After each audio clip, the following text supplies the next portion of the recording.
Can rare earth minerals bring the U.S. to the table, or is the U.S. prepared to live in the Stone Age? Hey everyone, I'm Jason Smith, originally from sunny California, now living in beautiful Beijing. Today's guest is Dr. Warwick Powell, who is an adjunct professor at Queensland University of Technology. Welcome back to the Bridge to China, Dr. Powell. Great to be with you again, Jason. How are you? I'm great. Thank you for asking. Australia and the United States have just struck a deal for the United States to import rare earth from Australia. Is this likely to loosen the bottleneck on these critical minerals?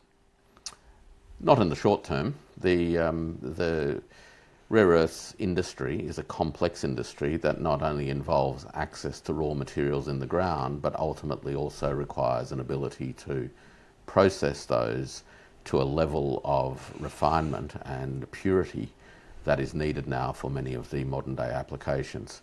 None of this happens overnight, and the deal between the United States and Australia, which is roughly in the order of $8.5 billion, is unlikely to make any real difference in the short term. Certainly when President Trump talked about seeing an abundant supply of rare earths as a result of this deal by the within 12 months, he is speaking with classic Trumpian hyperbole. This isn't going to happen, but it is certainly a commitment that the United States has demonstrated towards doing something about a problem that has been of its own making, actually. In terms of the processing of rare earth minerals of various types, is the United States likely to be able to catch up? There are a lot of very optimistic voices who are not experts, mostly political pundits, who thinks the United States can be caught up with China's technology in the next 5 years. Is that realistic? Not realistic at all. More realistic would be a decade or even a little bit longer. There is, of course, a lot of political imperative to generate good news or good vibes, particularly in the current context where the United States downstream industries that are highly dependent upon rare earths is now facing an environment in which they could have their supplies disrupted for geopolitical reasons, brought about largely by the trade war that President Trump initiated. So it's understandable that there is a desire for these problems and bottlenecks to be resolved quickly, but the materiality of the world, the real world, the chemistry, and is always going to be a fundamental problem, and we're not going to see a solution inside 5 years. You know, you're an expert on logistics, so this is really the question I wanted to ask you. I'm a layman in economics, and of course, most people are laymen in logistics. The United States, it seems to me, there are a ton of technologies, and the U.S. does manufacture, and its near peers also manufacture an enormous amount of technologies that require these inputs. So it seems to me, as someone who is just casually guessing, that the United States will be forced to the table to make some kind of deal with China within the next several months or at maximum a year, because it's just not tenable for the United States to do without these. Is it realistic that China can kind of pressure the United States into making some kind of trade deal relatively soon?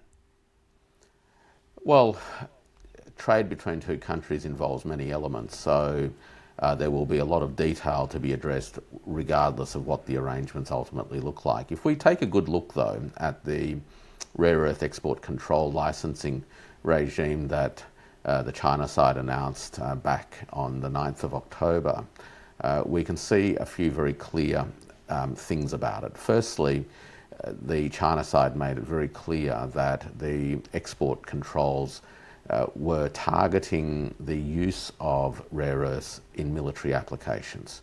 And as a matter of principle, applications for those sorts of uses would not be approved.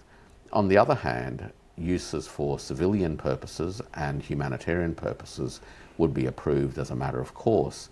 And then you've got this area of dual use, which are things that could have military applications, but which often in the ordinary run of the mill or the ordinary course of events are for civilian purposes. What constitutes dual use is, of course, an open question, and there are many things that in theory could be dual use, even if in practice they aren't today. And I think we have a lot of room for negotiations between the sides as to what constitutes an acceptable dual use possibility and what the sort of governance parameters are around it. I think China's made it very clear that they do not want to see the use of these materials go into the proliferation of weapons of war, but they are more than happy for these materials to contribute towards the improvement of civilian life. So that's the situation we find ourselves in. The United States has reacted with a certain level of venom and hyperbole, which I think speaks to the extent to which the government feels incredibly vulnerable in areas that it sees are as important. And of course, I speak to the centrality of the military-industrial complex in terms of American foreign policy, number one, but also in terms of American manufacturing generally, because the United States remains a significant manufacturer in the world, despite what many people say, but it doesn't make a lot of ordinary things. What it does do is that it makes a relatively small number of very expensive things. And those expensive things, of course, includes a broad range of military equipment, missiles, and other forms of technologies. It looks like as soon as it's not a ban, the export, what did you call it, sir? It's an export licensing regulation.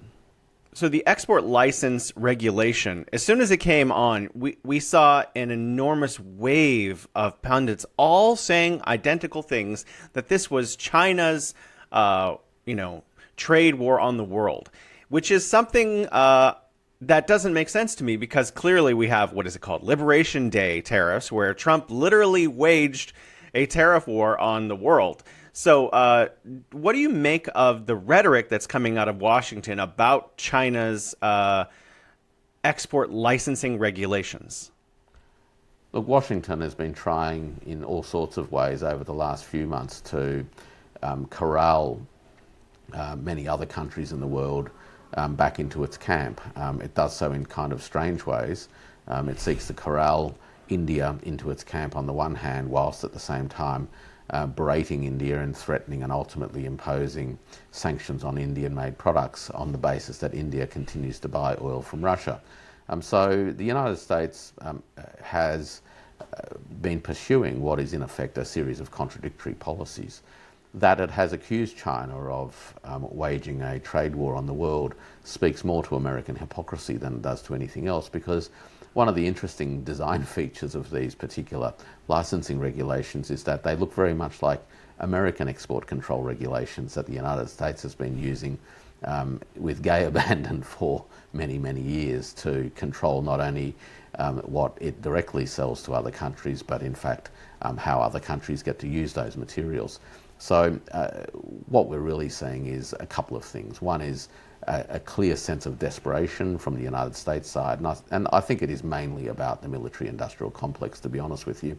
And the second one is this sense that it has been, in a sense, losing the hearts and minds of countries around the world, and it was seeking to recalibrate, if you will, the politics or the optics of what's going on. I don't think it's been particularly successful. The vast majority of the world knows full well that the most stable trading partner in recent times has been China. Trade with China has actually expanded for all other parts of the world, offsetting the reduction in trade with the United States over the course of the last 9 months. So I think it's a little bit sad watching particularly people like the Treasury Secretary bloviating about counterparts and frankly verbaling others and making things up. It's most unbecoming, and it certainly doesn't serve the United States interests particularly well. No, I want to talk about the effect on consumer prices in the United States, but also in close partners with the United States, Western Europe, Canada, etc. What are the likely effects of the 100%, because it's 130% now, or maybe it's even 500%. I can't keep up with what Trump is saying from one day to the next because it's going up and down. What are the likely effects of such high tariffs on, the number one manufacturer in the world, China, and of course all the tariffs on all of the other countries around the world coming out of the United States going to be on US consumers and near peer consumers? Well, over the course of the last 9 months, we've seen how the tariffs have slowly but surely worked their way through the system in the United States. Tariffs are paid for by importers. That's how the administration of these tariffs actually works. As goods land, an estimate of the value is made and an estimate of the required duties that need to be paid is made, and what is in effect an invoice is sent to the importer. The importer then needs to make a couple of considerations. Firstly, how much of that additional cost do they absorb, and how much of that do they ultimately pass on? To a very, very small extent, exporters have also reduced a bit of their price to assist their import clients cope to a small extent with the price increases.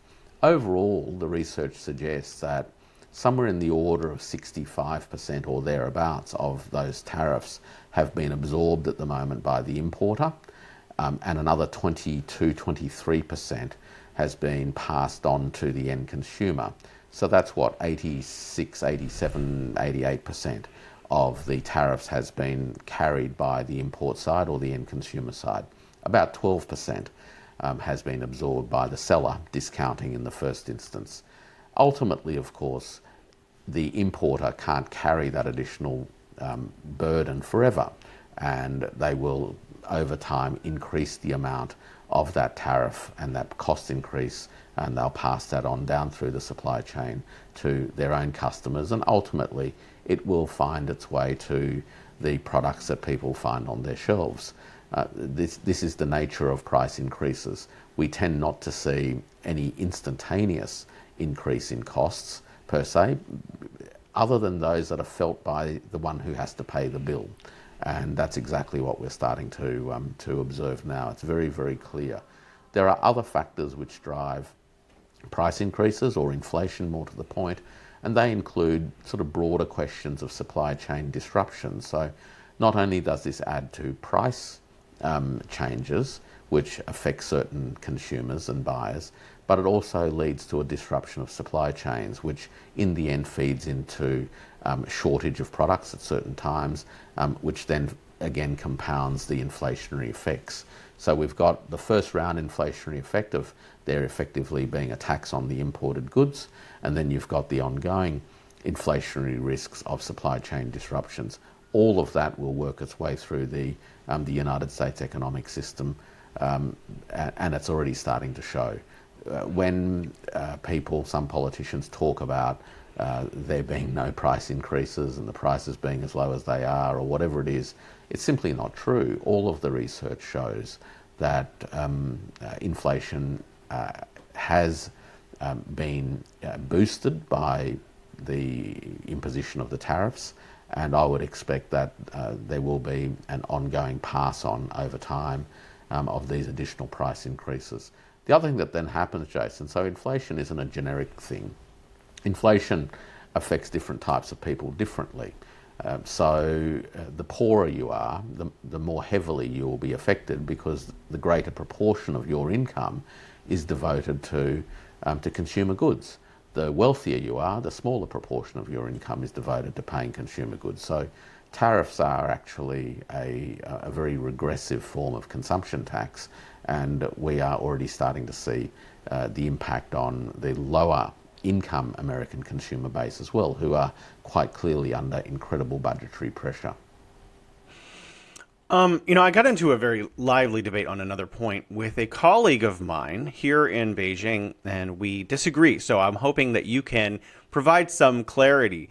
To what extent are China's new export controls a bargaining chip? Can they be walked back to some extent? Because obviously, we both know, everyone knows, that the military industrial complex is a very critical piece of U.S.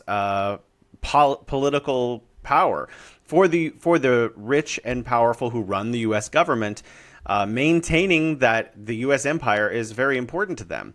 So, to what extent is China willing to maybe change its export controls or not, depending on the kind of things that the United States is willing to give up in the trade negotiations? I think there's a few dimensions to all of this. One is things that are not specifically related to these particular export licensing requirements, and that could be around things like semiconductors, etc., etc. So that's one part of what's on the table. But the other part that's on the table is actually what the rare earths and other materials. Bear in mind that the rare earths is one of a handful of measures announced on the 9th of October. But what these materials will actually be used for. As I mentioned earlier, there's a lot of room for negotiations around this question of dual use to start with, and I also expect that there will be quite a lot of room around how we ultimately define acceptable uses even in a military context. Bear in mind that the Chinese measures talk about would be in principle refused or not provided with permission. But that's the first response, which is anything that comes through the door with a military application would in principle be refused. But I would expect that ultimately there will be also a more nuanced approach once you start to administer the specific applications of these regulations. The one thing about these kind of rules-driven approaches to managing trade and the flow of goods is that how the rules are applied and what the footprint, if you will, of the application will always be open to some level of negotiation and some level of interpretation, which in a constructive sense, if we're looking at this from a glass half full point of view with a view to there being a negotiated outcome, is precisely why these kinds of measures are actually very, very good from a negotiation point of view. They do leave a lot of room because there's so much detail. Most of these things are always in the detail, and so you can ultimately address many of the issues through detailed negotiations.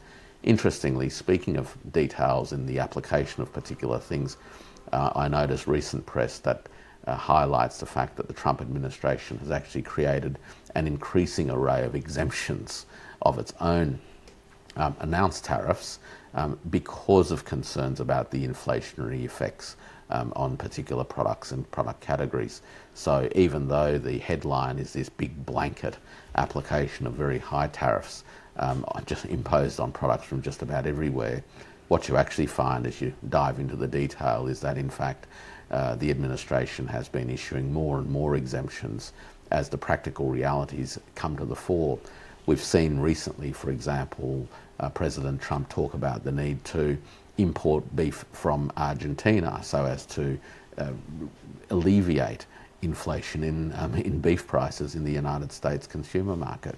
Now, what this tells us, and what this in fact is a classic admission that the best way of delivering the best prices and the lowest cost to consumers is actually by having open trade. There's been there's been a lot of mirroring. As the United States has raised tariffs, China has retaliated, and this has been tick for tat months and years. But one particular thing stood out to me because it was so similar. How do recent port fees imposed by China on U.S.-linked vessels, which seem to mirror planned U.S. fees, affect maritime trade flow and costs? Yeah, look, as you say, there's been a lot of reciprocity, shall we say. Perhaps it's the application of a Chinese idiom, "lara bu wang fei li ye." Reciprocity is an appropriate response. But it will have some impact again.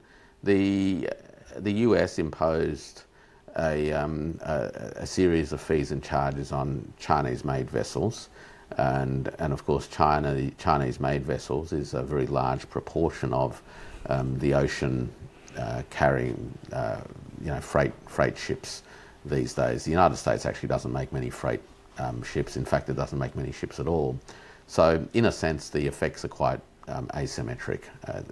Chinese vessels will be significantly more affected than US-made ships.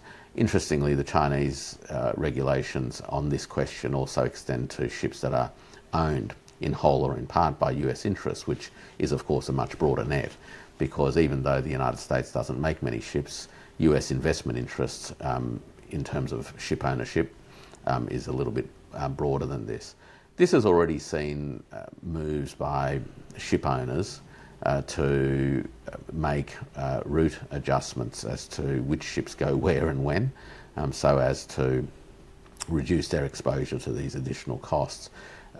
If the idea of these measures, particularly from the United States on Chinese-made vessels, is to dampen China's shipbuilding industry, I think the United States will be sorely disappointed. There's not much that the United States can do to stop China's shipbuilding industry continue to make ships for the rest of the world. Ever since the fees were announced by the United States, in fact, more forward orders from major shipping companies were actually placed and announced. So it's unlikely that people who are in the business of shipping things around the world will back away from having ships made in China, because they are of exceptional quality. They can be made in a timely way and at a reasonable price. The other thing about this is that if the idea is that these measures will somehow revitalise the United States shipbuilding industry, I think this seriously underestimates the complexities of modern day shipbuilding and why the United States has its work cut out. Again, it's not to say that the United States couldn't, over a period of time, create the ecosystem that you need to have to be able to build a lot of ships and to do them cost effectively and quickly. But that will require a commitment to investing in the right skills. People need to have the know-how. They need to be paid in ways that are attractive, because otherwise they'll go and work in other industries anyway. And none of this, particularly in terms of the supply chain of raw materials, whether it's steel or what have you, is actually available in the United States at the kinds of quantities that are needed for a revitalised shipbuilding industry in any case. So if there is an ambition around shipbuilding, we're looking at a 20 to 40 year activity. Now, the United States shipbuilding industry today delivers less than 1% of total ships made in the world. It's been dropping for 50 years. In fact, arguably, the United States shipbuilding industry has been truncated ever since the 1920s, when laws were introduced to protect the American shipbuilding industry, but which ultimately led to the industry's ossification. There were no incentives for shipbuilders to innovate and reduce their costs, and ultimately it left them wide open to lower cost, more innovative shipbuilders from around the world, initially from the Republic of Korea and Japan, and increasingly today from China. Wow. It's a bleak picture for the United States. APEC is coming up, and there are a lot of people in DC who think that this is going to be deal time. But I wanted to ask about Australia's position. What do you think Australia is likely to do moving forward amidst this trade war? Is Australia one of the targets of the United States? Australia is a long-term American ally, particularly from a security point of view, and continues to demonstrate its willingness to make itself available as a sub-imperial ally, whether it's with new bases in a town called Toowoomba, not far from where I am, or to other arrangements with the US. Most notable, of course, is the ongoing AUKUS program related to nuclear submarines. Australia has made itself available to serve as a Pacific base for American military interests. So that's the security side of things. From an economic point of view, though, the United States has sought to pressure Australia in recent times to join with the United States in truncating its trading relationships with China. And the Australian Treasurer actually flatly rejected that. From the Australian government's point of view, and I think that this has been a long-standing bipartisan view in the Australian body politic, Australia is a trading nation that benefits from open trading relationships with anybody and everybody in the world, particularly trading relationships that are governed by rules anchored in the World Trade Organization and other multilateral and bilateral arrangements. So Australia's own economic interests are not actually aligned particularly well at a structural level to the ambitions that the United States has. One of the interesting experiences of this was actually what happened between, say, 2020 and 2024, when a number of Australian products could not make their way into the China market. And I'm thinking of wine, beef, and rock lobster in particular. Now, and also sorghum, I might add. So within the space of weeks, the loss of market share by Australian exporters in those four main categories was filled by products from others.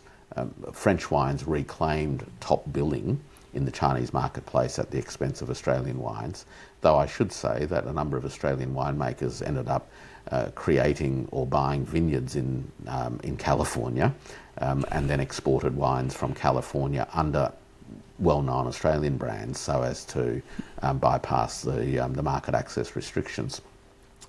So American wines and French wines filled the gap left by Australia. American beef rapidly filled the gap left by Australian beef. Boston rock lobster, of course, was favourably received in the Chinese marketplace as Australian rock lobster was more and more difficult to get. And the American barley industry was in China within weeks of the restrictions being announced on Australian barley, promoting American barley to Chinese brewers. So, so Australia learned its lesson quite quickly, and that is that there's that in trade there are no such things as friends.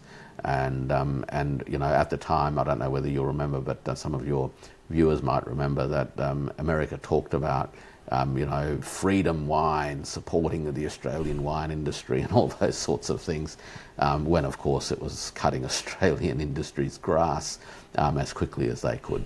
So I think economically Australia's broader structural economic interests and those of the United States are actually not well aligned at all.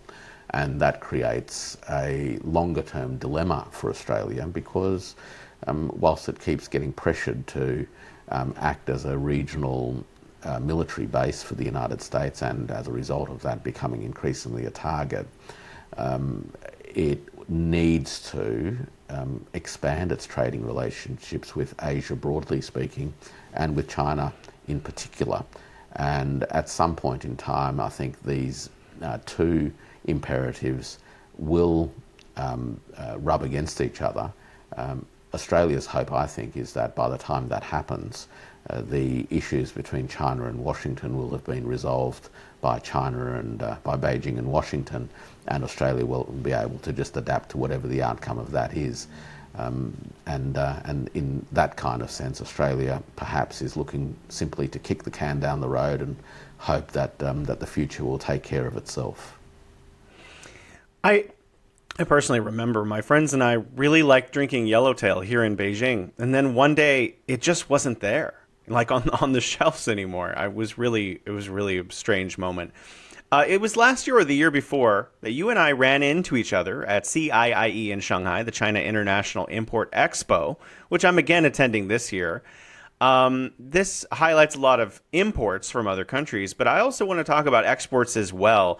There are a lot of pundits in the United States who claim that China is, suffering under the tariff war, the trade war. The U.S. begun trade war with Liberation Day moving forward, also in the first Trump administration and in the Biden administration. But it seems to me, as again a layman in economics, when I look at the trade figures, China's exports are increasing. So I want to, to what extent has China managed to replace its exports to the U.S. with other partners? Well, it's managed to replace them pretty much in total. The trade wars that began under the first term of President Trump, I remember were announced in March 2018 when President Trump said trade wars are good and easy to win.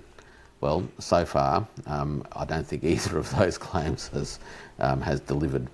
Um, so we are where we're at, and what has happened in the last 9 months shows how quickly supply chain networks can actually adjust and adapt to changing pricing signals caused by regulatory changes, in this case American tariffs, and China's trade with non-American markets has grown substantially, offsetting fully the decline in trade with the US market. Now, some of that trade will find its way, some of those products will find their way back to the United States market, but a lot of it won't.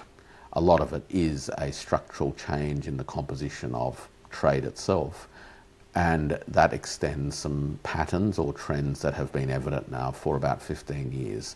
So 15 to 20 years ago, the United States market and the European market and then the Japanese market were the most significant markets for trade in the world. And unsurprisingly, when China entered the World Trade Organization in the early 2000s, those markets were the most significant destination markets for things made in China.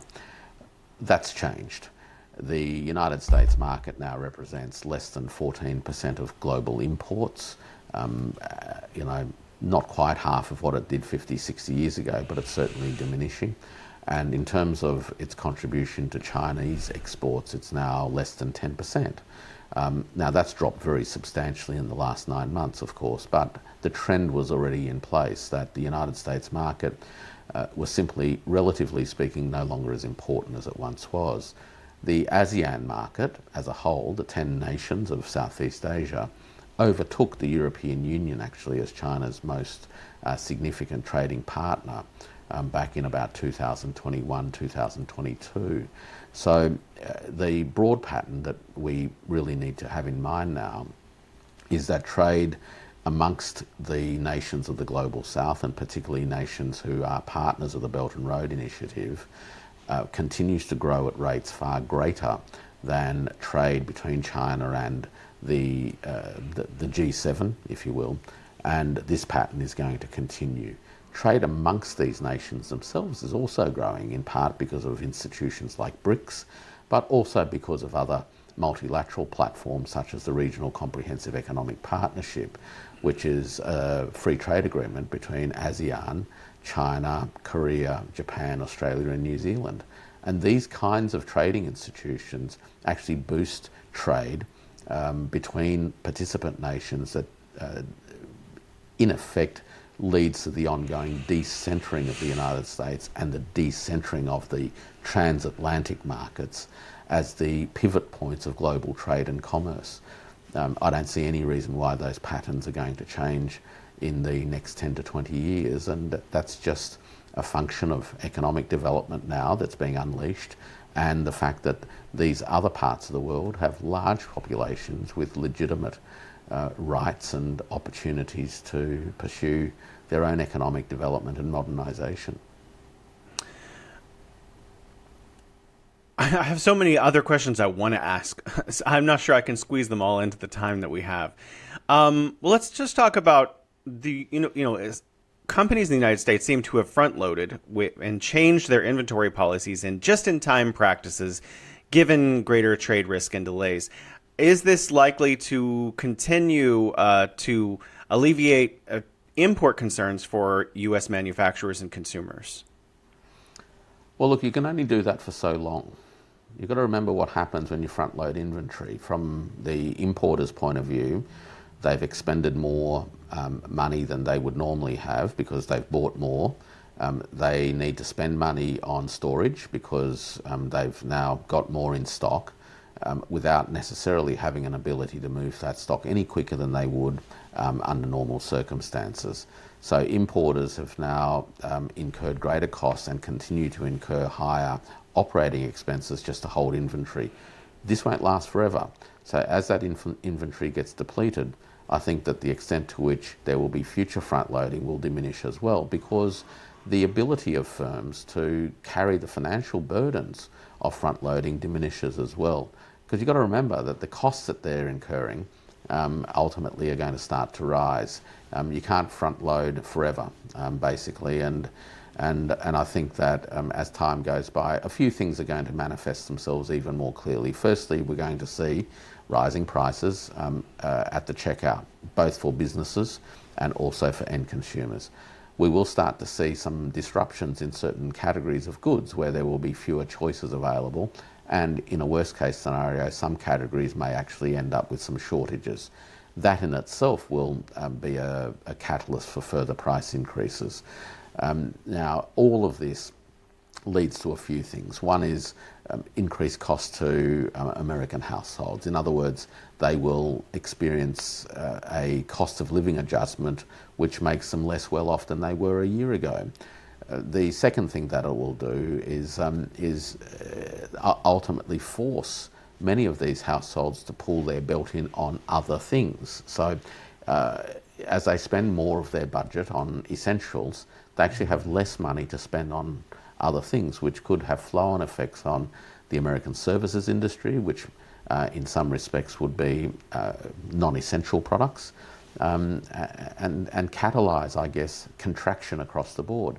These are the real risks when you essentially impose a tax on the expenditure capability of American households, and ultimately we're going to see in America that will adjust to a higher cost, lower standard of living environment.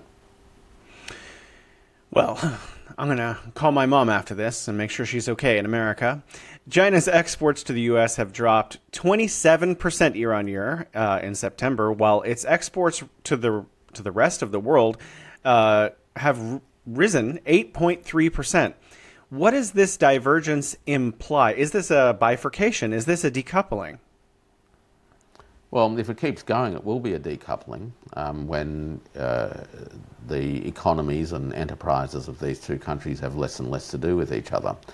It also implies another thing, and that is that countries or enterprises and households in other parts of the world are benefiting from Chinese capacity and are now able to access goods at prices that perhaps they weren't able to before. This ultimately is going to deliver enhanced economic development opportunities for others, as well as improve the standard of living for many households in developing nations. A great example of this is the boom in Chinese exports, or imports, if you will, from the other side in Africa, of Chinese manufactured solar and wind turbine electricity generating equipment, and also batteries. This is going to be transformational in the African context, because energy sovereignty is actually fundamental to economic development. If you are not in a position to control the generation, storage and distribution of electricity in your own country, then you're never going to be able to embark upon economic development. Households need electricity to be able to access the kinds of services that are part and parcel of a higher standard of living, such as pumped water, the ability to access wastewater treatment systems, to even have lighting. Now, if you want to have the internet and have access to information and be able to use computers, you need electricity. And importantly, and I think this is often forgotten and overlooked, is that a skilled population, which is fundamental to economic development in the long run, requires a numerate and literate population, and that means providing younger people with an environment in which they can learn at home, and that means having good lighting. There's many a story, and I'm sure in your work you've come across so many examples of where people struggle just to have one small incandescent bulb so that their children are able to read books and study and do their homework. And these are transformational things. If children don't have an opportunity to be able to read and do their homework and study at home, then they are being deprived of the opportunities and the capabilities and skills that they need to be part of their own country's modernisation. So That's just a great example of how the, the, the changes in the contours of trade are ultimately going to affect the development prospects of many countries and communities around the world well into the future. GM reportedly benefited from prior investments in domestic rare earth magnet manufacturing as China has tightened its exports. Is this able to be replicated? Also, in the same breath, JP Morgan Chase is apparently going to invest $1.5 trillion in critical manufacturing sectors in the United States. Although I looked at their actual liquidity and it's only like 500 billion. So I'm not actually sure how they're going to do that. But can the US simply replace all of the advanced technologies that China has currently a stranglehold on? Well, this is in part a question of time. It's the United States certainly has many of the raw materials in terms of human skills, an educated workforce, together with raw materials in the ground that in theory it could in time mobilize, do something with. But to do that, the United States is going to need to import a lot of capital equipment. It needs machines and technologies to do the work that's needed right up and down the supply chain, from digging things up all the way through to processing things.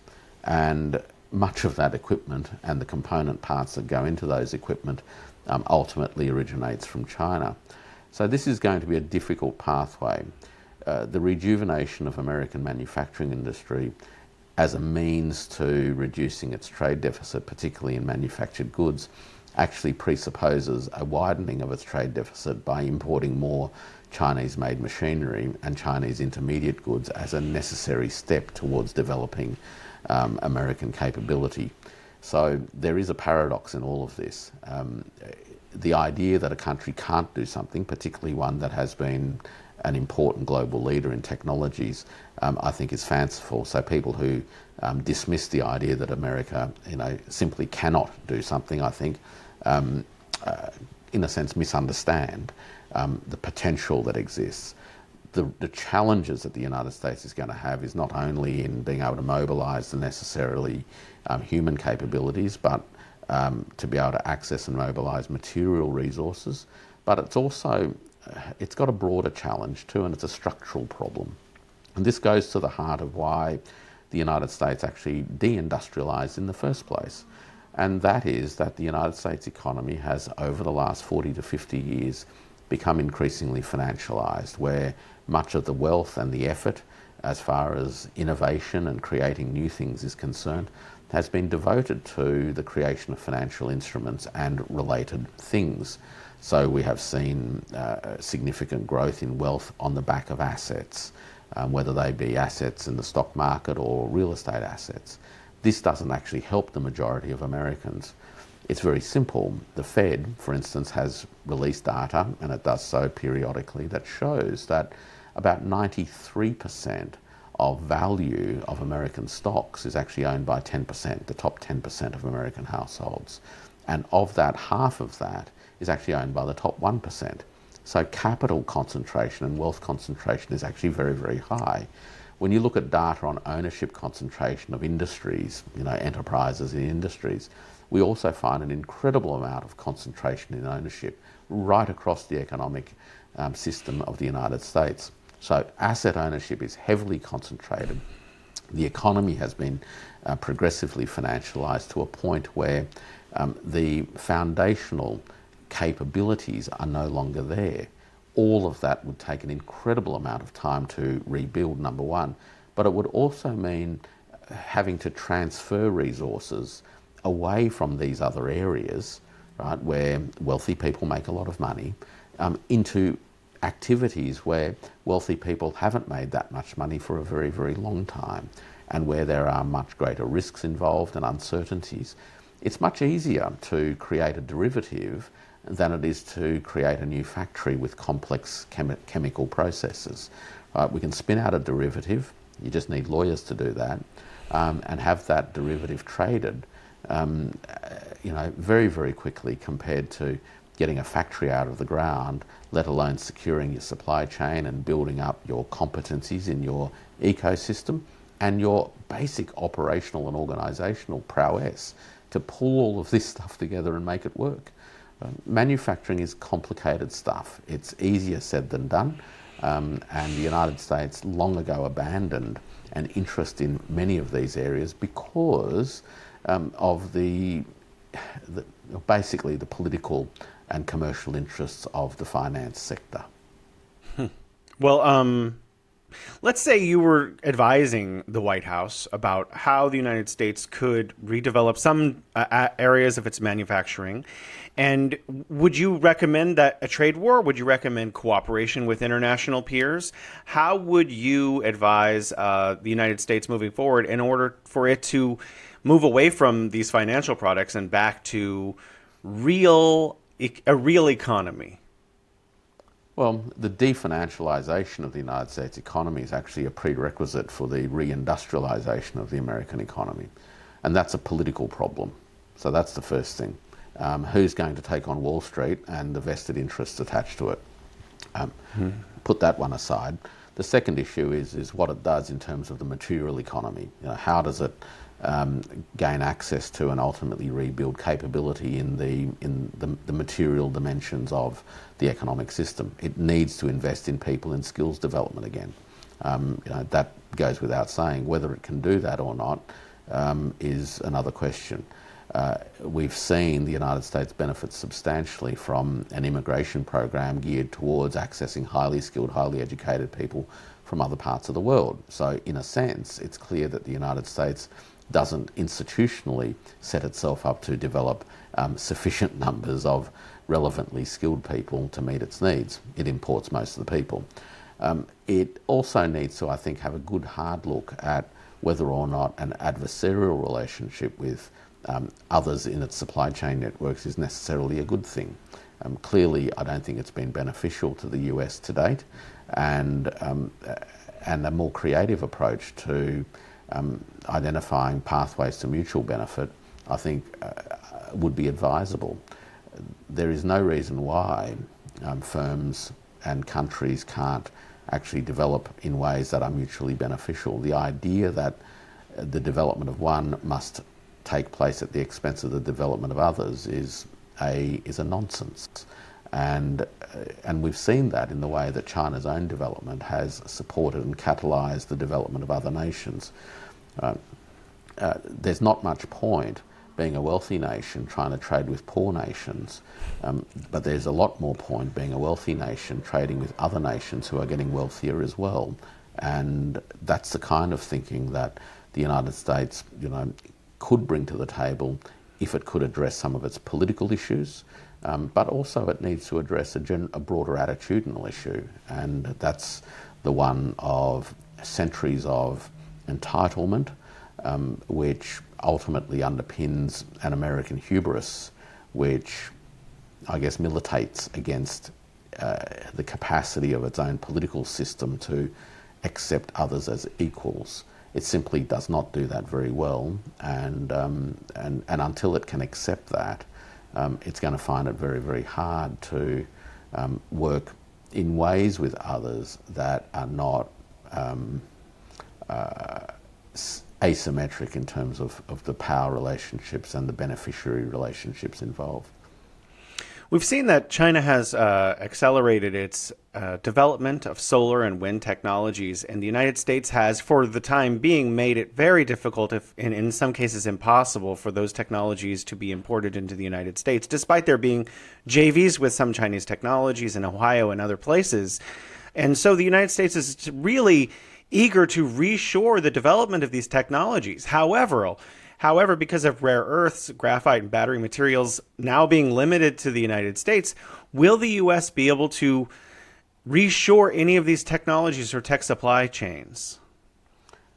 Not in any time soon. I mean, this is the issue with all of this stuff is, mainstream economics will sort of think, well, if you have enough price signal incentive in place, you'll just get some sort of reallocation of resources and bada bing, bada boom, you've got a new structure. But in reality, these things all take time. And time is actually not what the United States has at the moment. It wants to fight all sorts of wars, both kinetic, real wars, hot wars, and resource them, as well as fight trade wars. When in many ways it's trying to rebuild an image that's underpinned by nostalgia. So it's a restorative industrialization program, whilst the rest of the world, particularly driven by China, is starting to build compounding development potential that, from the United States point of view, runs the risk of outrunning the US very, very quickly. Right? So as the United States is playing catch up, the rest of the world moves forward and leapfrogs and keeps bounding on. So the United States, in this sense, has created a problem for itself. Um, it is seeking in many ways to undo 40 to 50 years of its own policies, and in doing so, it is embarking on a set of activities that simply will take an incredible amount of time and effort to do. It will consume an incredible amount of resource, whilst, to in a sense rebuild something that used to exist, but with a modern twist. I mean, I'll give you an example, Jason. Modern manufacturing. So there's all this talk about reindustrialization and stuff. That's all well and good. But modern manufacturing is increasingly automated. It's done by machines. It's not made by craftsmen with, hand tools. It's made by machines, creating things in large scale, large volume. And these machines are automated, and automated machines require what? Well, they require electricity, and they require access to telecommunications networks that deliver a lot of data in large volumes and quickly to machines.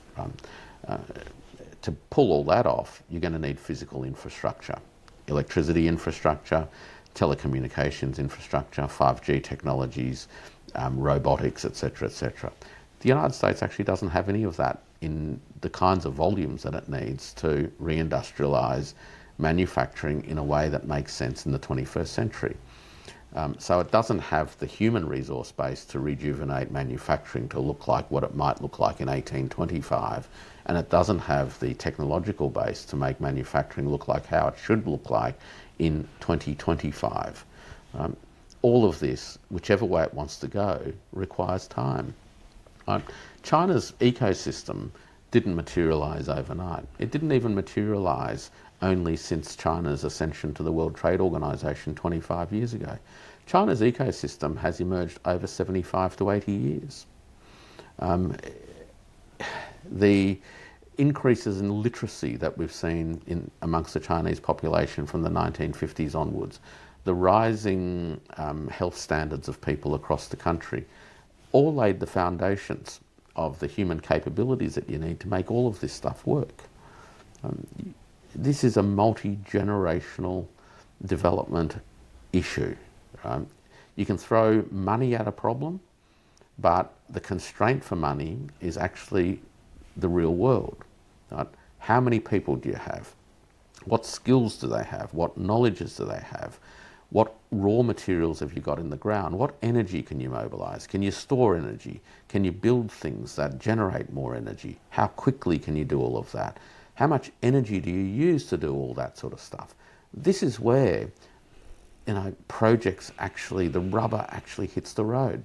Now, if you throw massive amounts of money at stuff, and your raw material world just doesn't expand at the same rate, well, there is only one thing that happens, right?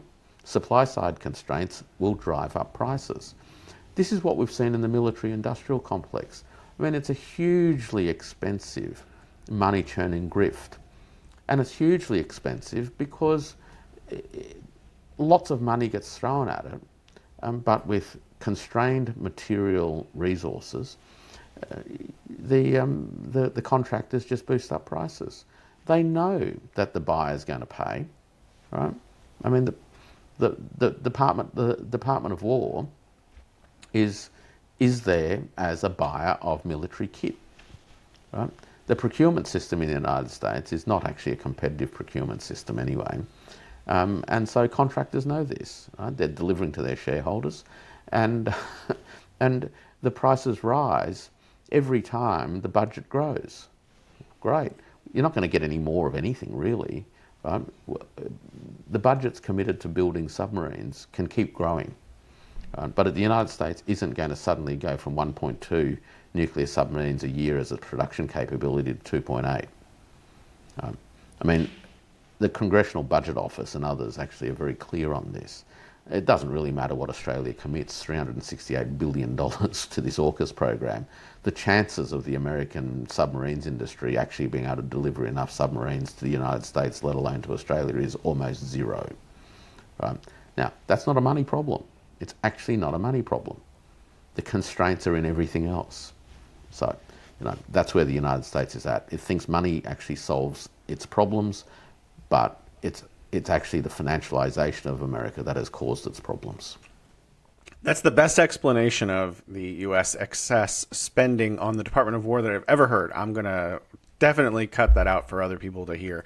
Last question.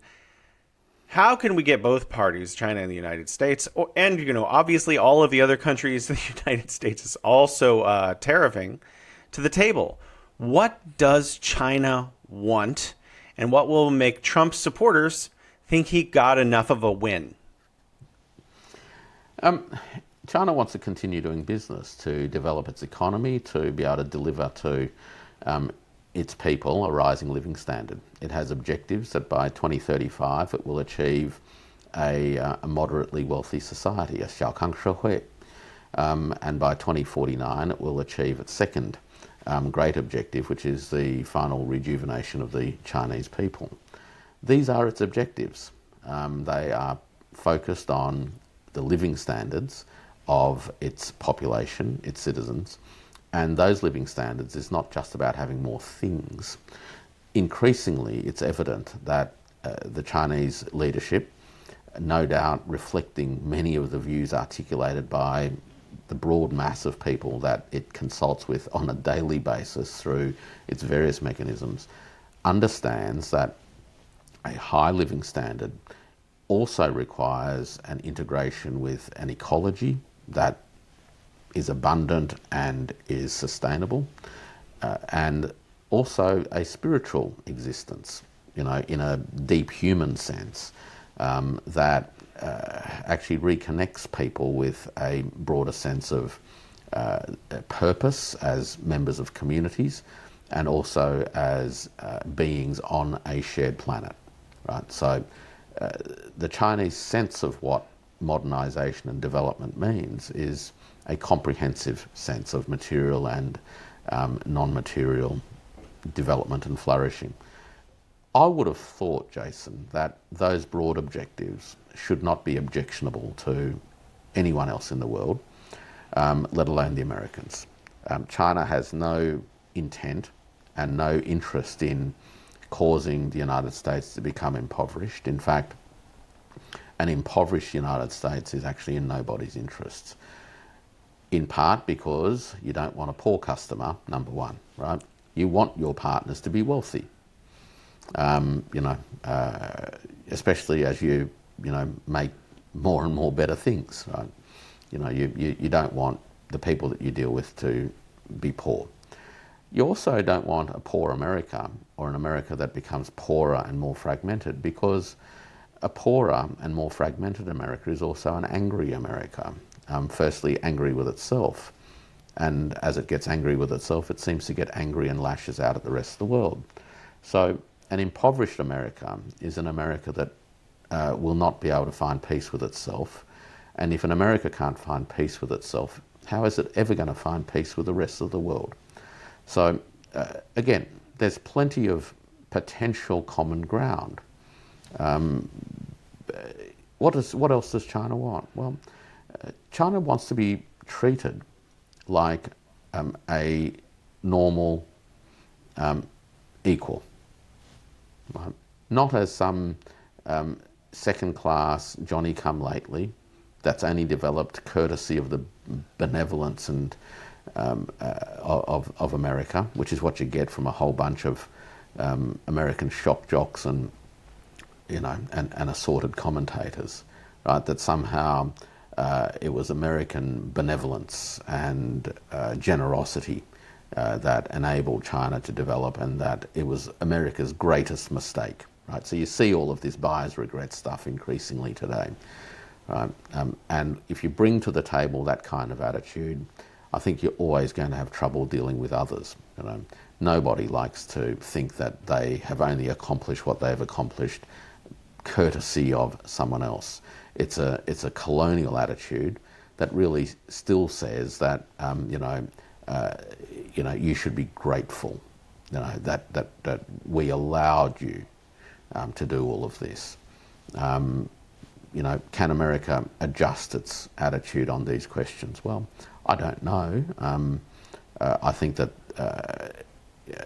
at some point reality is likely to assert itself, which is just going to force the American political establishment to come to terms with China, actually not just as a near peer, that's just a coping mechanism, right? But to actually deal with the rest of the world as equals. Let's see if that will happen. I hope it does. Thank you so much for your time. Those are really insightful comments throughout the entire interview. I'm really looking forward to sharing this with our fans. I think they're going to benefit enormously from your insights. Thank you, Dr. Warwick Powell. It's been a pleasure.